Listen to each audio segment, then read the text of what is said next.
ఆంజనేయ స్వామి అంటే వానరులు ఎంతో మంది ఉన్నారు, కోతుల యొక్క సంఖ్య కొన్ని కోట్లు, కానీ వాళ్ళలో సుగ్రీవుడు, జాంబవంతుడు, ఆంజనేయ స్వామి ఇలాంటి అంగదుడు, నీలుడు, నలుడు ఇలా పేర్లు.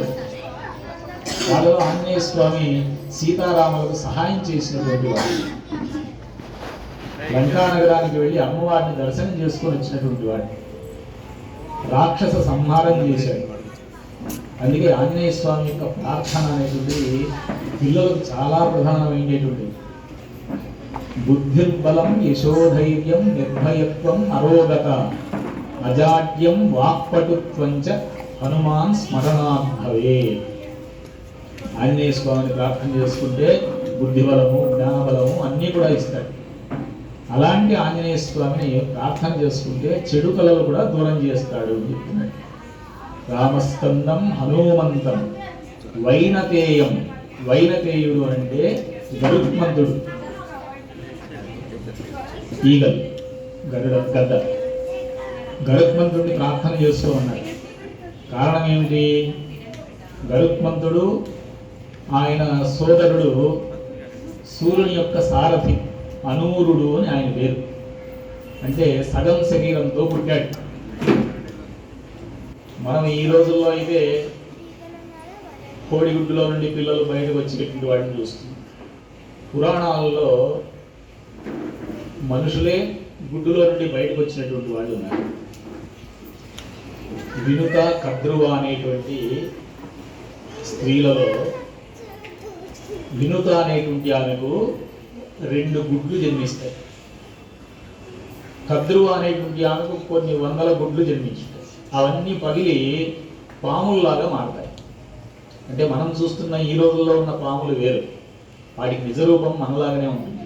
కాకపోతే వాటి యొక్క గుణము సర్పగుణం.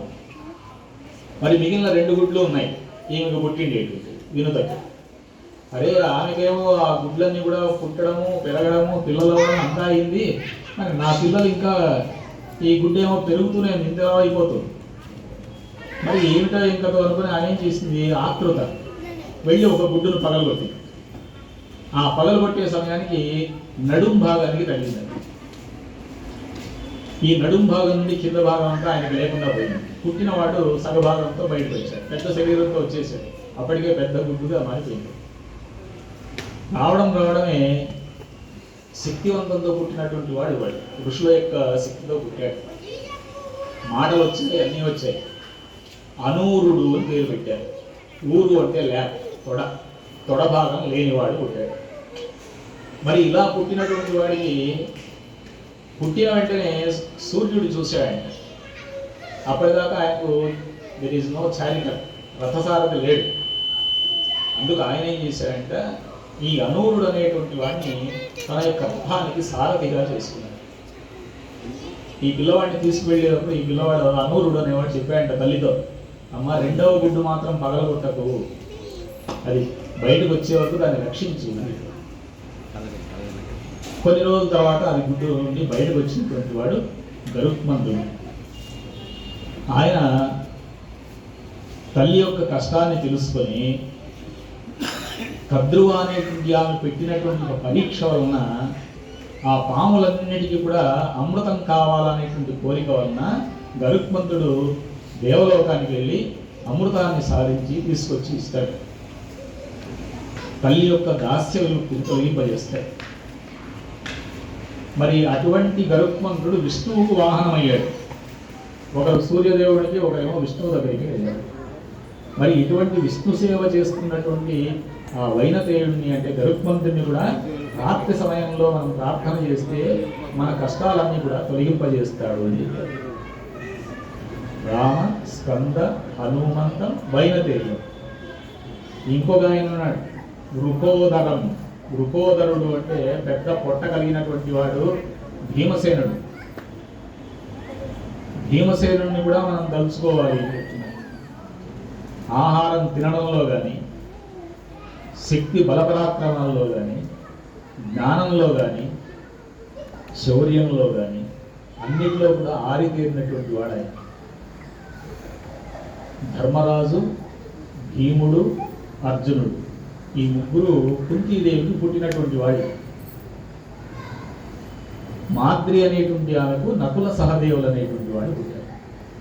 వీళ్ళ 5 మందిని కలిపి మనము పాండవులు అని, అంటే పాండురాజు యొక్క కుమారులు కాబట్టి పాండవులు, 5 మంది కాబట్టి పంచపాండవులు అని. వీళ్ళలో అందరూ శక్తి ఉన్నవాళ్లే. కానీ భీమసేనుని యొక్క కథల్లో మనకు భీమసేనుని చిన్నతనంలోనే చంపడానికి కౌరవులు అనేక విధాలుగా ప్రయత్నాలు చేస్తారు. అయినా కూడా వాటిని జయించుకొని బయటికి వస్తాయి. 1000 ఏనుగుల బలాన్ని సాధించి ఉంటాడు. మరి ఇటువంటి భీమసేనుని కూడా మనం తలుచుకుంటే నిద్రా సమయంలో ఎటువంటి పీడకలలు ఉన్నా సరే వాటిని దూరం చేయగలిగేటువంటి శక్తి ఆయనలో ఉంది.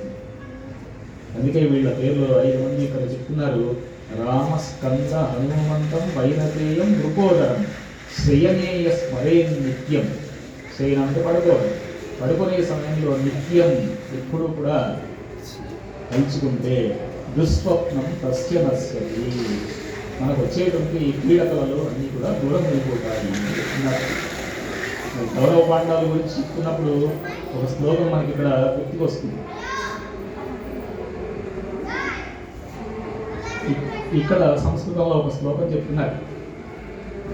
ఏకోపి గుణవాన్ పుత్ర నిర్గుణైశ్చ శతైవ వరః ఏకశ్చంద్రః తమోహంతి నక్షత్రై కిం ప్రయోజనం అంటారు. అంటే ఏమిటి? కుమారుడు ఒక్కడు ఉంటే చాలు, మంచి గుణాలు ఉన్నటువంటి వాడు. 100 మంది కుమారులు ఉండి లాభం ఏముంది? అన్ని చెడు గుణాలు ఉన్నటువంటి వాడు ఉంటే. పాండవులు 5 మంది చాలు, 100 మంది కౌరవులు అన్నా కూడా. దానికి ఒక మంచి ఉదాహరణ చెప్పాడు.